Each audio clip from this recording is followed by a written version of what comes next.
like I think I said in the release that it's how we finished the Welsh game. I thought that last 20 minutes showed plenty of energy. So it's a combination that's been training together, and it did in preparation for that role it had 2 weeks ago, and just the great attacking mindset it's got. I think moving Rico back in, it just changes the dynamics a little bit, and just felt for the first part of this game at this stage of the year, going in with a real attacking mindset. It's an opportunity to bring Sevu into the starting lineup, and he's bringing plenty of energy. So it's probably as simple as that. Cool. And can you just speak to Rico's kind of, I guess, his adaptability this year? No matter, he's chopped and changed and really slotted in where you've needed him, and been able to kind of deliver for you no matter where he is. Just how important a figure has he been for you this year, Fozzie? Yeah, look, he's played really well, I think, at both wing and at centre, and it's he's got work-ons in both positions each week, because even if he starts in one, he's likely to end up in the other during a game at some point. So it sort of hasn't complicated him in too many situations. I think it's it's not too many players that can actually sort of demand a starting position in two positions, and I think he's shown a great maturity the way he's handled that. And for us, it's given us the opportunity to, I guess, use him in different roles at different phases in the game. But certainly this game is a game we want to get the ball in his hands pretty early if we can, and get him running. And I can't speak more highly of him. I think he's had a great tour. He's growing. I think he's grown quickly as a centre. He's still got some work to do, as everyone has, but delighted with his progress. Thanks, Mark. We'll go to Ollie, Richie, and then Elliot after that. Thanks, Joe. Hope you're well, Fozzie. Thanks. Just wonder if you could speak to Sevu's inclusion a bit more.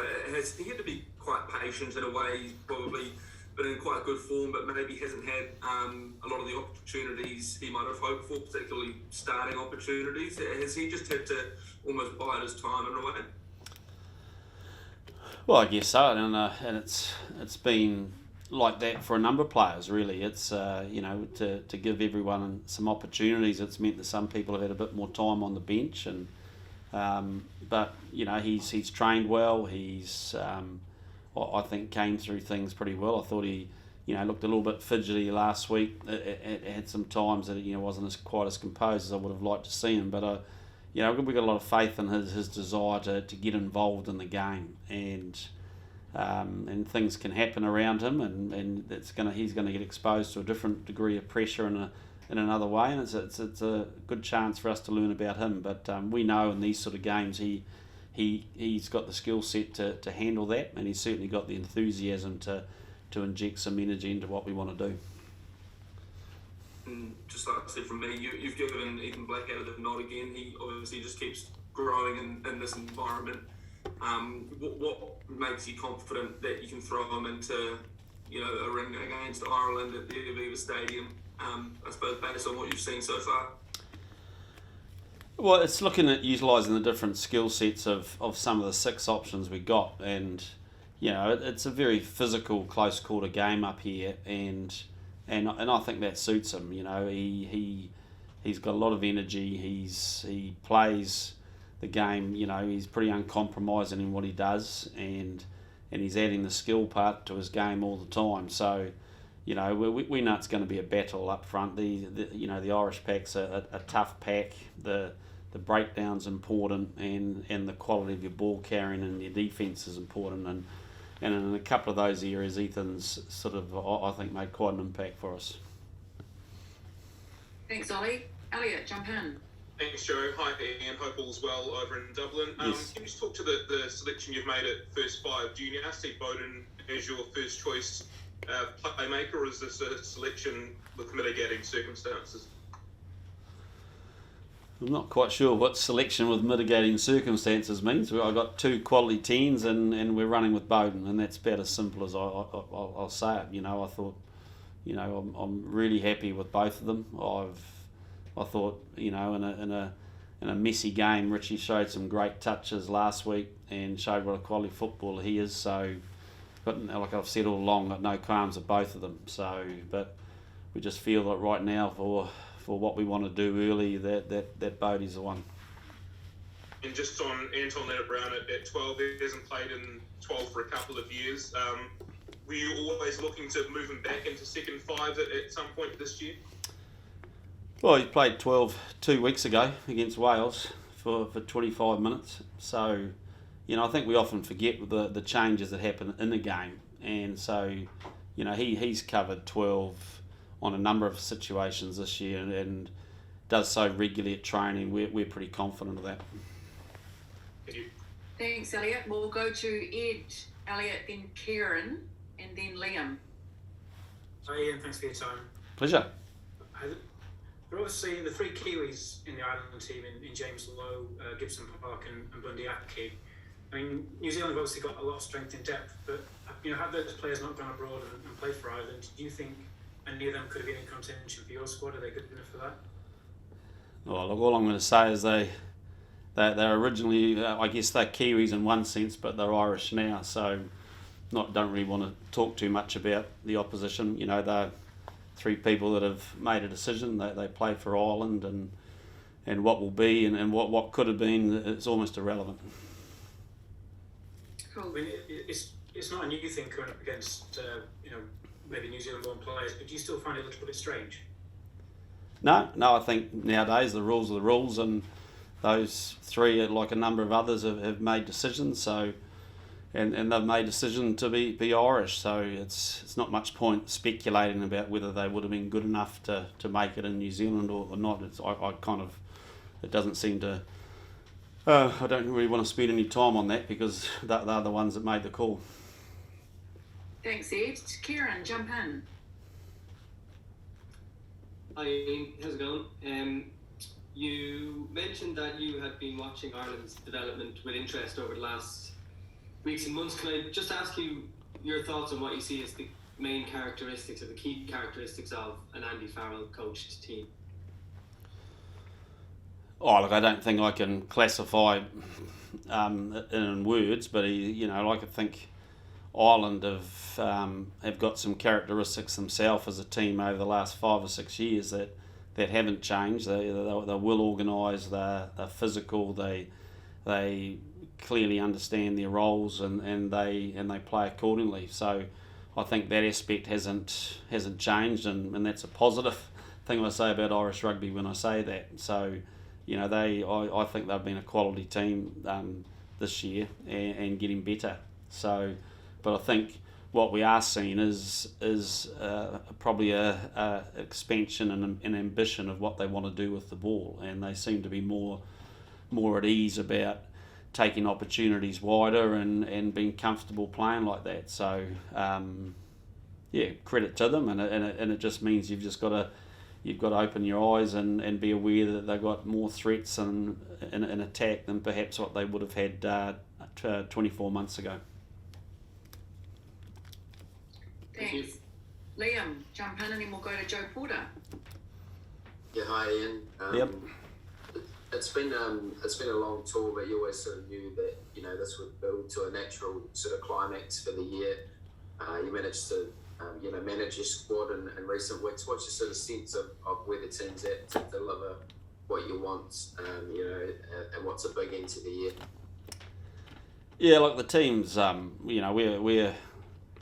we've prepared with as much energy as we've got, and I'm excited by that. If you think about it, we've had 2 blocks of 5 tests in a row, and the last block in the southern hemisphere we finished with 2 tests against South Africa, and now we're finishing this block of 5 tests in a row with Ireland, and obviously there's a game next week. So we've been able to plan accordingly around that. There's no denying the fact it's a second block of 5 tests in a row, but am I excited about our preparedness? Yeah, I am. I think we're as ready as we can be for this game, and certainly we're not lacking in any motivation. So these are the big stages that we seek, and as a team, I think we're still a developing team. To be honest, I think we're still growing in what we want to do, and and these are the games that you really put a marker down, and you get the answers of where you're at in some aspects. So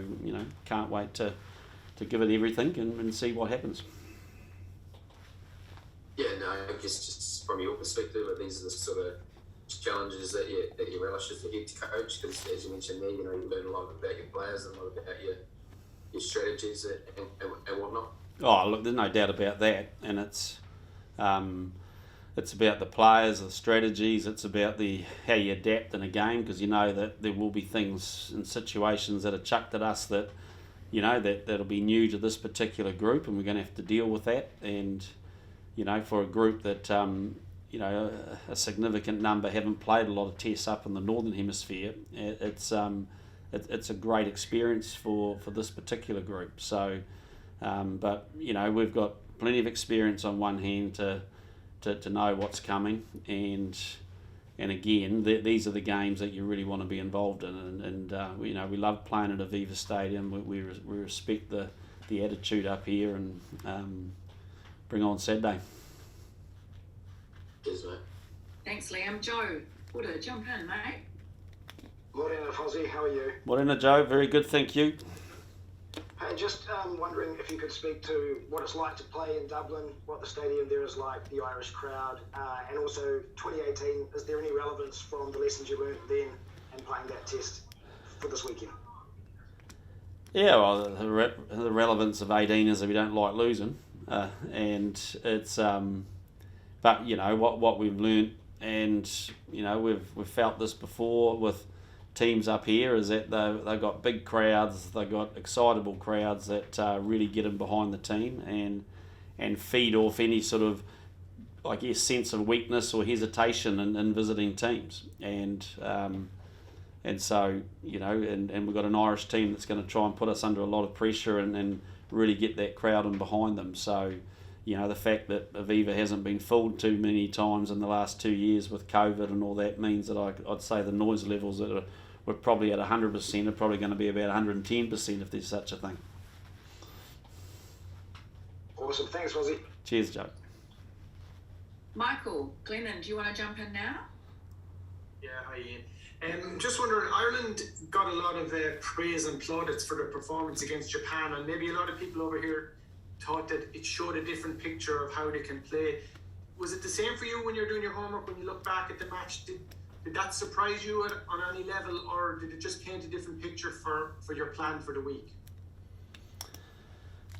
Look at, I wouldn't say it surprised us, but you've got to be impressed with the performance. But, performances are based on the opposition that you're playing, and I guess, and I'm assuming that Ireland were pretty motivated against Japan, after what happened in the World Cup. So I think that what we saw was a very motivated team that had a great intention to play, and like I said earlier, it's there's no denying that they look a little bit more comfortable with the ball and have an intention to move a little bit more. But we also saw that in the latter part of the Six Nations. So we're not we didn't put too much on last week's game, but when you combine that with what we saw in the growth during the Six Nations, I think it shows that they're a team well prepared. But so are we. We're slowly getting like that too, and it's I think it's going to be a great battle for Test match rugby. I think it's for everyone who sort of feels that Test matches need some other competition, to motivate teams to play. I mean, you're going to see two very, very motivated teams on Saturday, rest assured. Thanks, Ian. Melita, we'll go to you next. Buongiorno, Ian. How are you doing? Sto bene, grazie, Melita. Excellent. Ian, listen, with the uncertainties due to COVID in 2020, and do you think that this tour, despite the fact that it's been incredibly long and incredibly hard, if you look back on it maybe in January, do you think that this tour came at the right time and allowed you to create cohesion with the team, the bond with the players, the bond with the management, and allowed you most of all to actually to know your players, especially the new ones? Like, it allowed you to create really that group that you've been looking for to go to France in 2023? Yeah, well, I think in January I'll be sitting on a beach at Whangamata and hopefully not thinking about the tour. But but I get the question, and I think what you're talking about is, is certainly a goal of what we want to achieve out of the tour. And when you go away for this long, it's very unique, and we have really focused on what you were talking about, is of using it as a way of really tightening this group up, pressuring it, learning what it's like when it gets squeezed, and also to test itself to see whether we're going okay and where we need a bit of growth. And I think we're learning a whole lot of stuff about this group at that point. But what we are seeing in terms of growth from last year to this year is a high degree of consistency in the work right from Monday through to Saturday. And I think, last year we had our ups and downs, and we had fluctuations, and not just in results, but probably in the qualities of training and stuff like that. Whereas I think this year we're really delighted with the attitude of when we need to get into our work, and so we're learning some good habits, and hopefully over the next 2 years we'll spend time refining that and making sure that we produce some pretty battle-hardened athletes for what the world stage has to show us. Thanks, Melita. We'll go to Mark Hinton and then finish up with Rory O'Connor. Boss, just a quick check on injuries. Anyone other than Brad and Angus unavailable for you this week? Joe? No, just those two. Okay, can I just check in on Offa? What stage is he at? I mean, obviously not quite ready to play in the 23. It's been a tough old year for him. Just where's he at?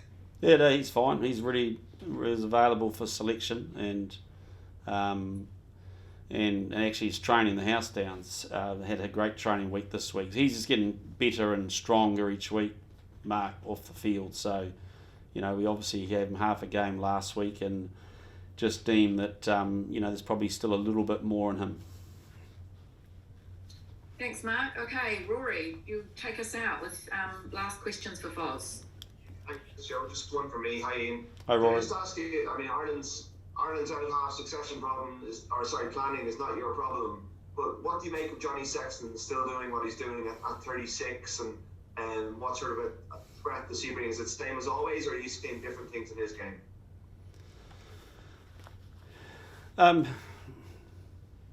Yeah, well, it's, we haven't seen a lot of them the last 3 or 4 months, obviously, but last week he looked sharp. He's a quality operator, and I think the fact that he's captain shows that there's obviously high regard for what he does within that unit. So, I don't think age is anything really. It's really about the athlete, and you've really got to know him personally and see him operate to know how old he feels. But he certainly doesn't look like a person who's got a very old attitude. He looks from the outside, he's very competitive and wants to get engaged. So I guess that's a quality that they're still loving.